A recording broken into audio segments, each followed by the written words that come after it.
Good Tuesday, everyone, and welcome to this edition of Conversations Daily News. I'm your host, Cyrus Webb. Glad you all could join us once again. We, of course, have your news headlines coming up on this Tuesday. We have your Truth of the Day with Mary Ellen Ciganovich, and today, in an entertainment spotlight, you're being part of my conversation with entrepreneur and author Ruth Proctor, who has a new book out called I Survived, You Can Too. You'll be hearing part of our conversation today. Enjoy today's broadcast. For Conversations Daily News, I'm Cyrus Webb with your Tuesday headlines. In Mississippi news, the Mississippi State Department of Health has reported 927 new COVID-19 cases and 5 additional deaths. There have now been in Mississippi 265,146 COVID-19 cases and 5,777 coronavirus-related deaths in the state since March of 2020. In more COVID-19 news, U.S. virus numbers drop, but race against new strains is heating up. Coronavirus deaths and cases per day in the United States dropped markedly over the past couple of weeks, but are still running at alarmingly high levels, and the effort to snuff out COVID-19 is becoming an ever more urgent race between the vaccine and the mutating virus. The government's top infectious disease expert, Dr. Anthony Fauci, said the improvement in numbers around the country appears to reflect a natural peaking and then plateauing after a holiday surge, rather than the arrival of the vaccine in mid-December. The U.S. is reporting just under 3,100 deaths a day on average, down from more than 3,300 less than 2 weeks ago. New cases are averaging about 170,000 a day after peaking at almost 250,000 on January the 11th. The number of hospitalized COVID-19 patients has fallen to about 110,000 from a high of 132,000 on January the 7th. States that have been hot spots in recent weeks, such as California and Arizona, have shown similar improvements during the same period. On Monday, California lifted regional stay-at-home orders in favor of county-by-county restrictions and ended a 10 p.m. curfew. The shift will allow restaurants and churches to resume outdoor operations and hair and nail salons to reopen in many places, though local officials could maintain stricter rules. In related news, Biden orders COVID-19 travel restrictions and adds South Africa.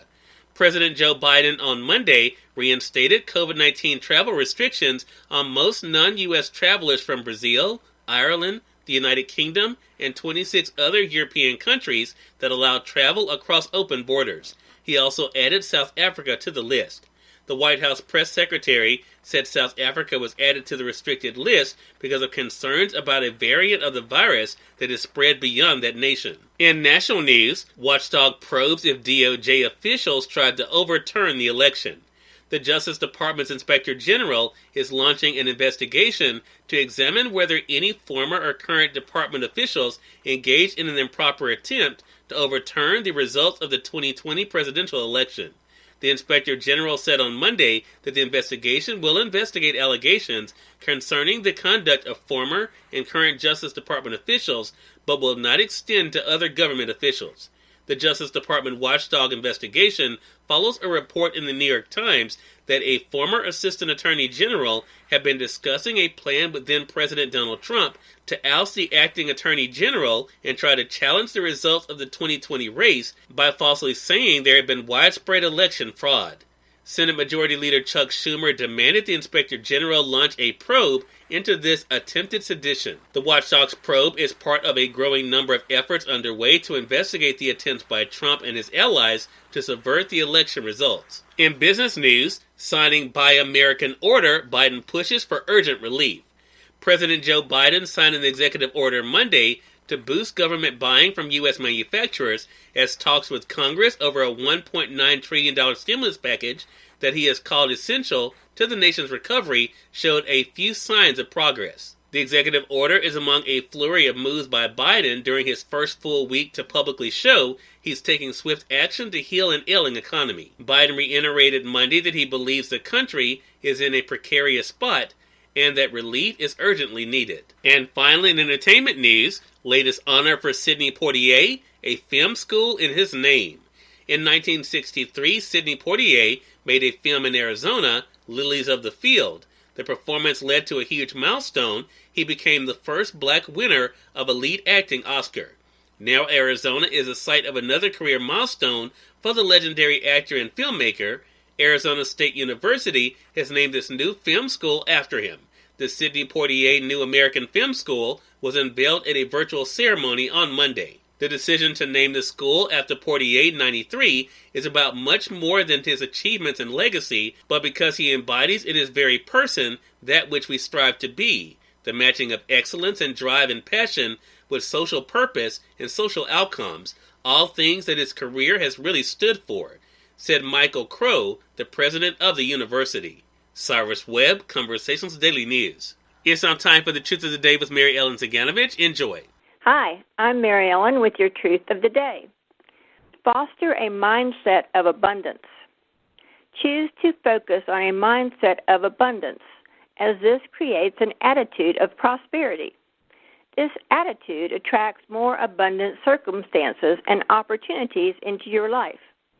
You always create what you focus your thoughts on. Focusing on lack will continue to give you lack in some area of your life. Instead, choose to focus on the abundance you already have. This will emit positive energy to the universe and God, attracting more abundance. By combining your strong ambition with an attitude of abundance, you are pouring powerful energy into the universe, allowing God to do what He does best, fulfill your desires. Today, attract further abundance by focusing positive energy on being thankful for all your blessings as you go about and enjoy the day. Today's Entertainment Spotlight features entrepreneur and author Ruth Proctor, right here on Conversations Daily News. For Conversations Daily News, I'm Cyrus Webb with the Entertainment Spotlight. Entrepreneur and author Ruth Proctor joined me recently on Conversations Live, the radio show, to talk about her amazing life journey and her new book, I Survived, You Can Too. Here's a bit of our conversation. And with the reflection, I've been asking a lot of our guests about this as we kind of begin this new year, Ruth. You've been through a lot. Of course, I knew a little bit of your story when our good friend Zach Tepperman set up this chat with you for today, but I had no idea now as I was reading your book, all that you've been able to overcome. What has it been like for you, Ruth, to be able to look at where you started and where you are today? It has been amazing. I have definitely been giving all of that to God, grateful that I'm able to, be in my right mind and, be physically able to take care of my children and, just be able to flourish and teach them the lessons that I've, made mistakes on or, things that I've learned throughout the years. So it's been amazing. It's been triumph at times and challenging, but I'm grateful through it all. And I think, too, Ruth, what I love about you already, and I can see it in the book, I Survived, You Can Too, is that you tell it like it is. You are all about transparency. Yeah. You're all about being honest with yourself and with us. So I guess an obvious question would be, how did you get there? Because just like I know, a lot of people are not comfortable in their truth. How did you get to a place where you could share it all, good and bad? Ooh, that was very challenging. I went through times where I was writing and I cried or I was like, okay, you know what, today is not the day. I can't type today. I can't write today. So I had those moments where I had to have a talk with myself, like, this is for a bigger purpose. This is not about you. I know this is challenging. I know you're reliving this because that's something that, I don't think a lot of writers talk about. But when we write these stories about our life, we're reliving it. And so, I had to be gracious with myself and remind myself that, I'm not on a time crunch. I'm not on a time limit. Take your time, but get it done. Cyrus Webb, Conversations Daily News. We thank you all for tuning into this edition of Conversations Daily News. But we'll have you guys on tomorrow with more news, Truth of the Day with Mary Ellen Ciganovich, and of course your Entertainment Spotlight.